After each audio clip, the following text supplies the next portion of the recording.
Conference की है, ये ऐसा मौजू है जिससे हर कसो नाकस वाकिफ है।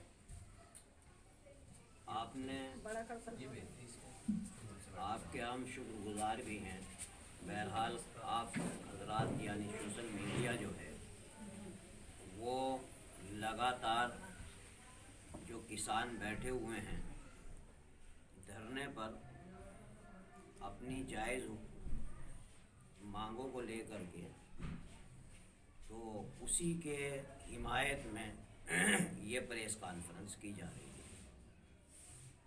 चूँकि जमीयत उलमाए हिंद के मुताबिक हमारे कायद मौलाना महमूद साहब दामत बरकातुहू उसी वक्त किसानों के दरमियान पहुँचे और उन्होंने पुरज़ोर हिमायत की, तो हमारा भी ये फरीज़ा है कि जमीयत उलमा सूबा दिल्ली भी उन किसानों की जो जाड़े के मौसम में अपना घर बार छोड़ करके अपने जायज़ हुकूक के लिए यहाँ आए। और वैसे तो हर इंसान को अपने जायज़ हुकूक की लड़ाई लड़नी चाहिए, और ये एक ऐसा इशू है कि तकरीबन 90% लोग इस मुल्क में किसान हैं और उनके ख़िलाफ़ जो कानून आए हैं वो यकीनन उनको नुकसानदेह हैं। तो जमीयत उलमा सूबा दिल्ली उनकी पुरज़ोर हिमायत करती है और उनकी इस लड़ाई में बराबर की शरीक है। और तमाम ज़िली जमातों से और जमीयत उलमा की शाखों से मैं इस वक्त ये अपील करना चाहूँगा कि उन किसानों की हत्तल इम्कान जहाँ तक भी हो सके उनका ताउन करना चाहिए और उनकी मदद करनी चाहिए। आप सूबा दिल्ली के सदर हैं जमीयत उलमा हिंद के, आप इस सिलसिले में क्या लाए अमल इख्तियार करें? वैसे तो जमीयत उलमाए हिंद उसी वक्त से उनके साथ बराबर की शरीक है लड़ाई में, और जमीयत उलमाए हिंद का कैंप वहाँ लगा हुआ है और जो भी सहूलियात मुमकिन हो सकती हैं वो दी जा रही हैं जमीयत उलमाए हिंद की तरफ से। तो जमीयत उलमा सूबा दिल्ली भी उनके साथ बराबर की शरीक है इस लड़ाई में, और जहाँ तक भी हो सकेगी हम उनका साथ देंगे। जो 3 किसान बिल आए हैं, आप लोग क्यों मुखालफत कर रहे हैं इन किसान बिलों की?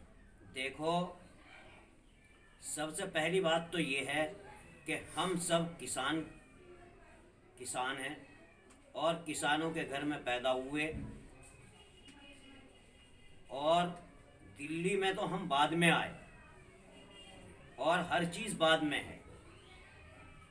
तमाम चीज़ें इस हिंदुस्तान की तमाम अफराद किसान से जुड़े हुए हैं। सबसे बड़ी बात यह है कि अगर इस वक्त में इस मुल्क की इकनॉमी कायम रखी हुई है, जो भी कुछ है वो किसानों के ऊपर ही दारोमदार है उसका, और अगर उनसे उनके हुकूक छीन लिए जाते हैं, जैसा कि किसानों का, और ये उन बिलों के मुताबिक फसलें तो वो उगाएं और रेट हम खोलें, ऐसा नहीं हो सकता। और उनका नारा भी है ये। सरकार तो ये कह रही है कि वो इन किसान बिलों से किसान अपनी फसल कहीं भी बेच सकता है, किसी मंडी में बेच सकता है, कहीं देश में जाके कहीं बेच सकता है, उसकी आमद नहीं पड़ेगी। तो फिर ये किसान विरोध क्यों कर रहे हैं? असल में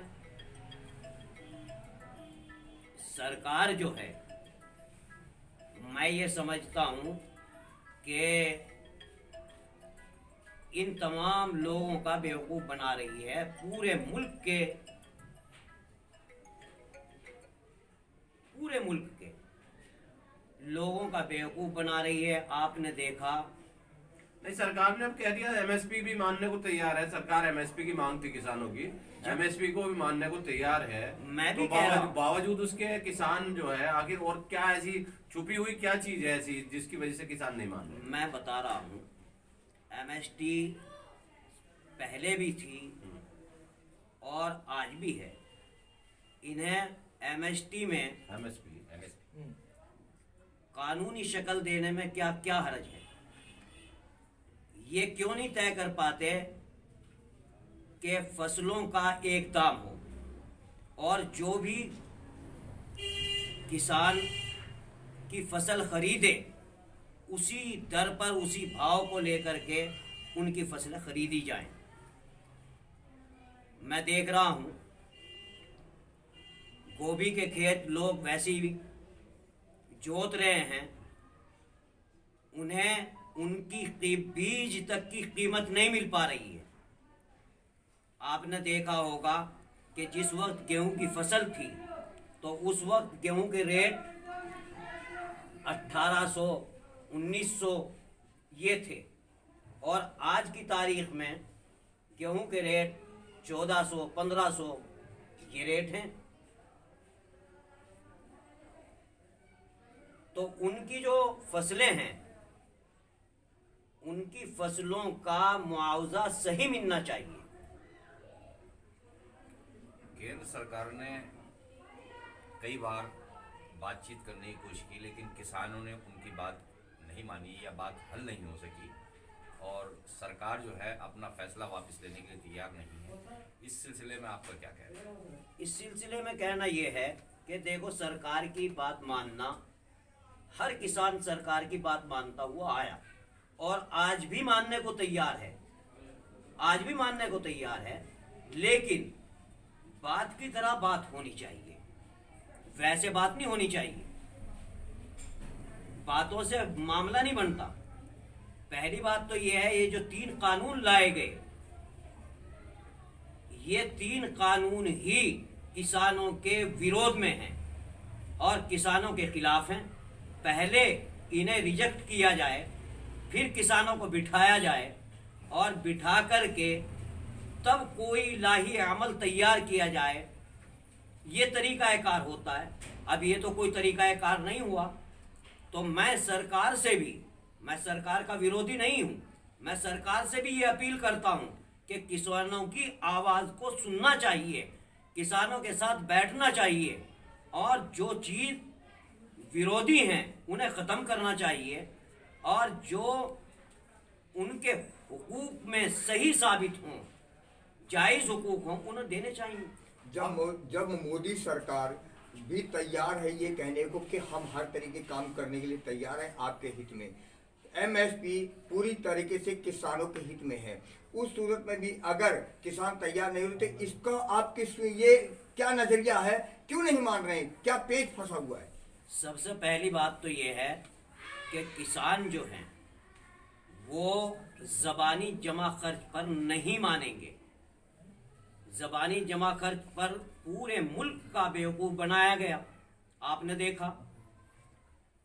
और नोटबंदी से लेकर के और आज तक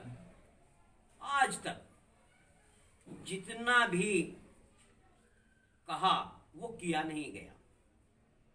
इस मुल्क को बांटने की एक साजिश की जा रही है। अभी आपने देखा, ये इनका शेवा बन चुका है। कभी तो इन किसानों को आतंकवादी कह दिया जाता है, कभी इनको खालिस्तानी कह दिया जाता है, कभी कुछ कह दिया जाता है, कभी कुछ कह दिया जाता है। ये इनमें तफरीक डालने की एक कोशिश है। आपने देखा भी, आप हजरात उसको कवर भी कर रहे हैं बहरहाल।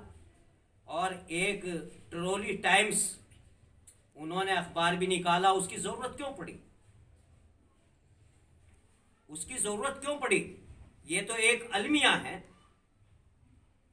इसको ये कहिए कि ये सियाह बाब है हिंदुस्तान का, कि आज उनको अपनी मीडिया खड़ी करने की नौबत आई। इस मीडिया पर से भी उनका भरोसा उठ